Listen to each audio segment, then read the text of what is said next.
के सबसे हसास मामले पर आज सुप्रीम कोर्ट में आखिरी सुनवाई हो रही है और शाम 5 बजे तक यह सुनवाई होनी है। और आज की सुनवाई शुरू होने से पहले चीफ जस्टिस ऑफ इंडिया ने साफ कर दिया था कि बहुत हो चुका है, अब इस मामले पर हतमी सुनवाई होनी चाहिए और आज ये आखिरी चंद घंटे बचे हैं जिसमें सुनवाई होनी है और उसके बाद एक हतमी फैसले पर पहुंचा जाए, क्योंकि बहुत वक्त बर्बाद हो चुका है। लेकिन इससे पहले आज सुप्रीम कोर्ट में और कोर्ट रूम में लगातार गहमा गहमी देखी जा रही है। जितने फरीक हैं आज सब सुप्रीम कोर्ट में एक तरह से मौजूद हैं। लेकिन इस बीच जो बड़ी खबर आई है कि सालसी पैनल ने अपनी फाइनल रिपोर्ट सुप्रीम कोर्ट के हवाले कर दी है और इस रिपोर्ट से जो सिफारिश की गई है उस पर भी हालांकि अभी तस्दीक नहीं हो पाई है, लेकिन यही कहा जा रहा है कि सालसी पैनल ने मुतनाज़ा जगह पर राम मंदिर बनाने की ख्वाहिश जाहिर की है। हालांकि इस पर भी सुप्रीम कोर्ट को फैसला लेना है और इस खबर की भी तस्दीक होना है। इसके अलावा आज सुबह से ही एक और खबर लगातार मीडिया में चल रही है कि सुन्नी वक्फ बोर्ड ने केस वापस लेने का फैसला किया है, लेकिन इस खबर की भी मुसद्दका तस्दीक नहीं हो पाई है कि आखिर इस खबर में सच्चाई कितनी है। क्या वाकई में सुन्नी वक्फ बोर्ड ने केस वापस लेने का फैसला किया है? लेकिन यह खबर आज सुबह से ही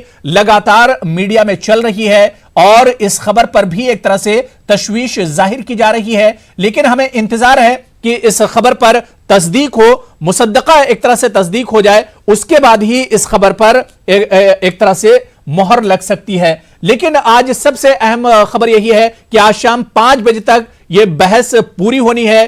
चीफ जस्टिस ऑफ इंडिया ने खुद कहा है कि इस पूरे हसास मामले पर आज शाम 5 बजे तक बहस पूरी कर ली जाए। अयोध्या तनाजे पर जमीन का मामला है, हक मिल्कियत का मामला है, जिस पर आज समाअत मुकम्मल होनी है।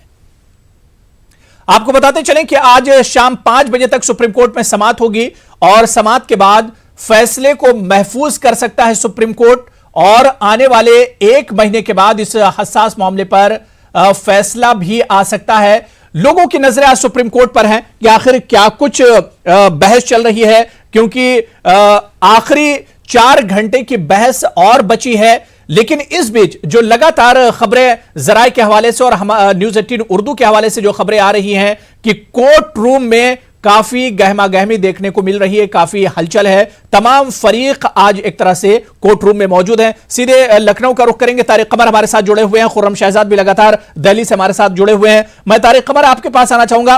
तारिक, जो एक बड़ी खबर खुर्रम शहजाद ने हमें दी थी कि सालसी पैनल जो सुप्रीम कोर्ट ने खुद बनाया था, और इस वक्त मुझे खुर्रम के पास जाना पड़ेगा, कुछ अपडेट है खुर्रम के पास। जी खुर्रम, क्या कुछ अपडेट है इस वक्त, क्या खबर मिल रही सुप्रीम कोर्ट से? देखिए, आज जो कुछ सुप्रीम कोर्ट में हुआ और जिस तरह से एक मैप को फाड़ा गया, उस पूरे मामले पर बात करने के लिए हमारे साथ अश्वनी उपाध्याय जी मौजूद हैं। उपाध्याय जी, मैप फाड़ दिया गया, कितना ऑथेंटिक था यह मैप? देखिए, जब सुप्रीम कोर्ट में कोई बहस होती है तो एक पक्ष दूसरे को डिस्टर्ब नहीं करता है। राजीव धवन साहब पिछले 3 दिन से यही काम कर रहे थे। सोमवार से जब भी बहस हुई, जब भी हिंदू पक्ष की तरफ से बहस शुरू होती थी, बीच में खड़े होकर टोका टोकी बार बार कर रहे थे। आज सुबह से वो कुछ ज़्यादा ही करने लग गए थे। और जब हिंदू महासभा की तरफ से एक नक्शा दिया गया कोर्ट को, 5 जजों को दिया गया और नियम के अनुसार राजीव धवन को भी दिया गया। ये नियम होता है कि जो भी जितनी भी पार्टियां हैं सबको पेपर देना होता है। लेकिन राजीव धवन तो ये कह रहे थे कि ये नया है, मैं नहीं मानता इसको। मैं आपको नया मानना ना मानना, वो जब राजीव धवन का नंबर आएगा तब कहेंगे कि हम इसको नहीं मानते। बीच में खड़े होकर पर्चा नहीं फाड़ सकते। ये कोर्ट क्या मानना है? ये सुप्रीम कोर्ट के इतिहास में पहली बार ऐसा हुआ है। अगर किसी भी वकील को लगता है कि जो सामने वाला वकील गलत बहस कर रहा है तो वो शांत रहेगा। ये प्रोसीजर ये है नहीं कि बीच में खड़ा हो जाएगा। ये कोई डिस्ट्रिक्ट कोर्ट या तहसील कोर्ट नहीं है।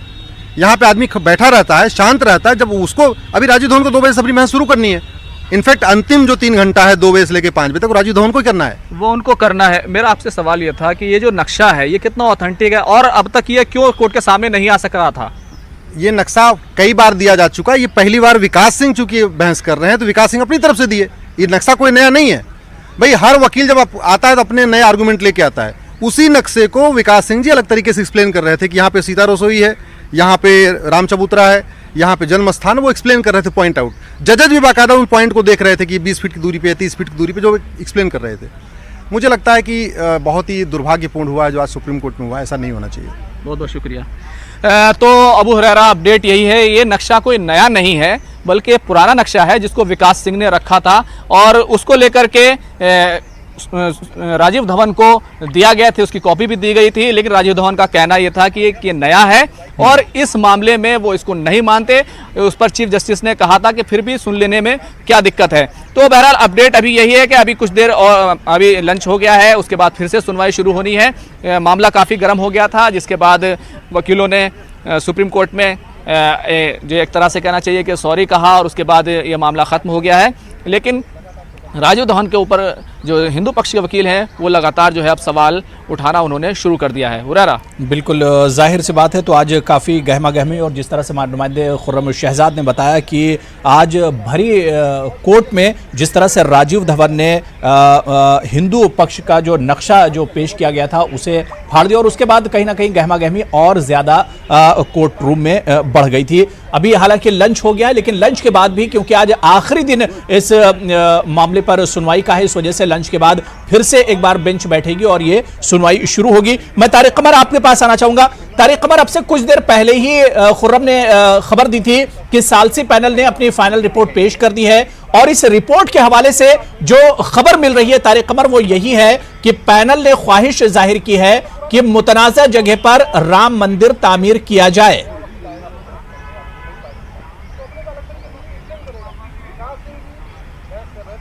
मैं पहले भी कहा और सुन्नी सेंट्रल वक्फ बोर्ड की खबर के ताल्लुक से भी आपने कहा कि तस्दीक बड़ी लाजमी है। और देखिए ये इतना हसास मामला है कि इसमें ख़बर देना और सही खबर देना ज़मीन आसमान का फ़र्क है और ये हमारी सोसाइटी को बड़े हद तक मुतासिर करता है। तो देखिए जहाँ तक सालिसी पैनल का ताल्लुक़ है तो सालिसी पैनल के ताल्लुक़ से all India Muslim personal law board, Jamiatul उलमा और बाबरी मस्जिद एक्शन कमेटी ने बहुत दिन पहले ये वादा कर दिया कि अब सालिसी की गुंजाइश नहीं रही है। सुप्रीम कोर्ट ने भी इस बात का एतराफ़ किया था कि इससे मसला हल नहीं हो रहा है, लिहाजा रोज़ाना समाअत की जाएगी। ताहम ये भी इशारे दिए गए थे कि कोशिशें बाहर जारी रहनी चाहिए।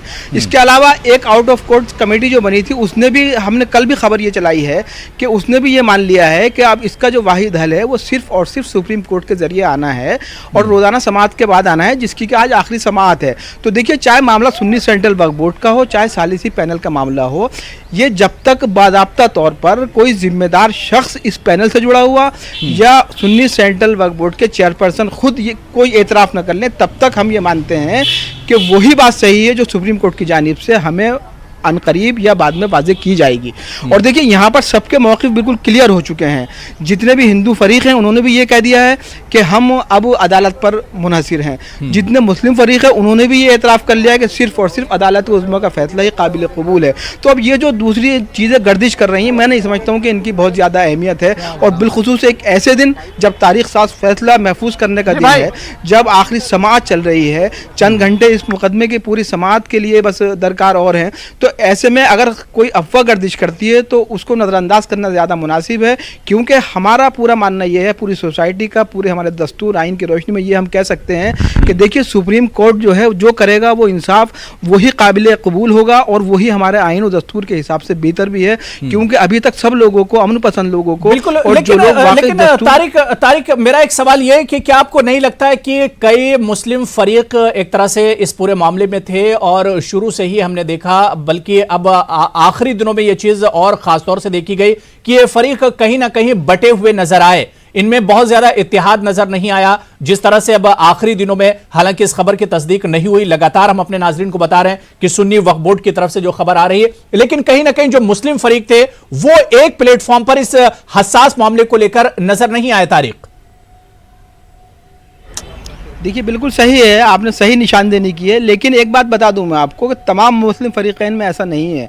सिर्फ सुन्नी सेंट्रल वक्फ बोर्ड के चेयरपर्सन जुफ़र फारूकी ने इतना ज़रूर किया कि जो आउट ऑफ कोर्ट कमेटी अपनी गुफ्तगू शुनीद कर रही थी, अपनी मीटिंगों का इनेकाद कर रही थी, उसमें वो बराबर जा रहे थे, जिससे ये इशारा वाज़ेह था कि जुफर फारूकी कहीं ना कहीं इन लोगों के साथ हैं, और जिस्मानी तौर पर भी, जहनी तौर पर भी।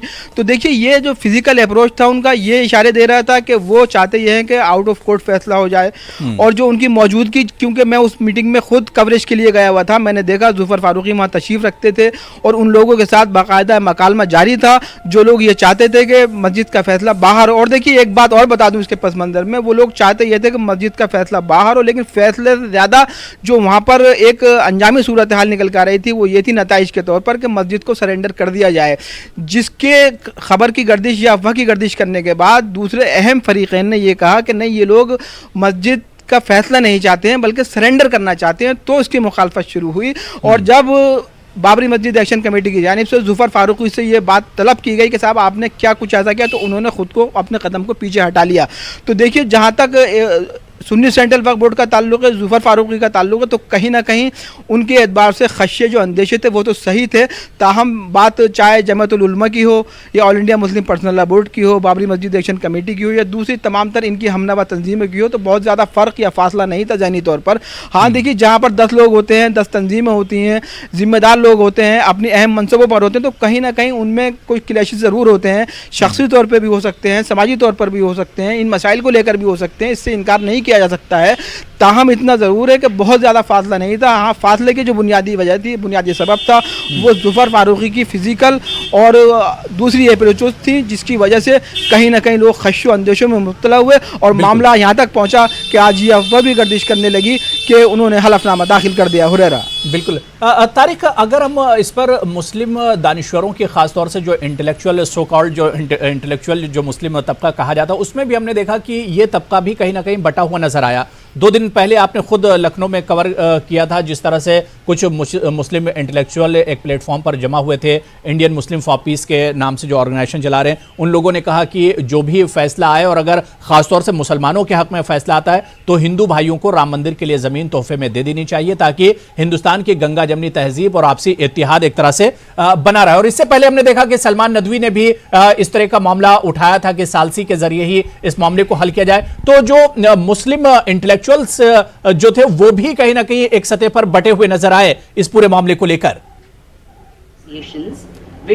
बिल्कुल सही है हुरैरा, और देखिए ये पहली मर्तबा नहीं हुआ है, इख्तलाफ राय पहले दिन से जारी है। और देखिए ये जो मुस्लिम आप दानिश्वर की बात कर रहे हैं, इसमें भी समाज के जिम्मेदार लोग हैं, इनके पास अपने दलाइल, अपने जवाब मौजूद हैं। देखिए इन लोगों का मानना यह है कि अगर फैसला मस्जिद की तामीर के हक़ में आता है तो जो दूसरे ग्रुप्स हैं, जो हिंदू फरीक़ैन हैं या दूसरी तंजीमें हैं, उनकी हमनवा तंजीमें, वो बड़े पैमाने पर तशद्दुद पर आमादा हो जाएंगी और मुल्क का माहौल ख़राब हो जाएगा। ये उनके पास जवाज़ है, ये उनको अंदेशा या खदशा कह सकते हैं इसे आप। लेकिन मुहिज़ इस खदशे की वजह से एक तारीख साज मुकदमे को छोड़ दिया जाए या यूँ कह दिया जाए कि उसको सरेंडर कर दिया जाए, इसके लिए वो लोग तैयार नहीं हैं जो एक तवील अरसे से जद्दोजहद कर रहे हैं, हिंदुस्तान के आईन और दस्तूर में, अदलिया में यकीन रखते हुए मुकदमा लड़ रहे हैं। तो देखिए दोनों के अप्रोचेज में फ़र्क है। वो लोग अपने तौर पर अपने एतबार से सही सोच रहे हैं कि अमन कायम रहे, इत्तेहाद कायम रहे, मस्जिदें फिर बन जाएंगी और ये मस्जिद मुंतकिल कर दी जाएगी। उनके पास बहुत से जवाब मौजूद है। लेकिन जो लोग एक ज़माने से मुकदमे की पैरवी कर रहे हैं, जिन्होंने सब कुछ अपना मुकदमे में लगा दिया है या यूँ कहें कि बहुत बदनाम हुए हैं या बहुत शोहरतें हासिल की हैं, उनके पास अपने जवाब, अपने दलाइल, अपने शरई अहकामात मौजूद हैं। इनके पास अपने तमाम तर जवाबात और दूसरी सब चीज़ें मौजूद। तो देखिए ये जो फ़र्क है ये आज का नहीं है, ये होता क्या है, जैसे जैसे मुकदमा आगे बढ़ रहा है, जैसे जैसे मुकदमे की समाअत आखिरी मराहिल में दाखिल हो रही है, इसमें शिद्दत पैदा होती जा रही है। ये लोग शदीद होकर सामने आ रहे हैं, इनकी जो हिकमत अमली है वो वाज़ेह होने लगी है, इनकी पेशरफ्त तेज़ हो गई है, ये सरगर्म ज़्यादा हो गए हैं, इसलिए आपको ऐसा लगता है कि फ़र्क ज़्यादा है। लेकिन इत्तफ़ाक़ राय शुरू से एक सा नहीं था, कहीं ना कहीं मुख्तलिफ जाहिर सी बात है तारिक के ऊंट किस करवट बैठने वाला है। और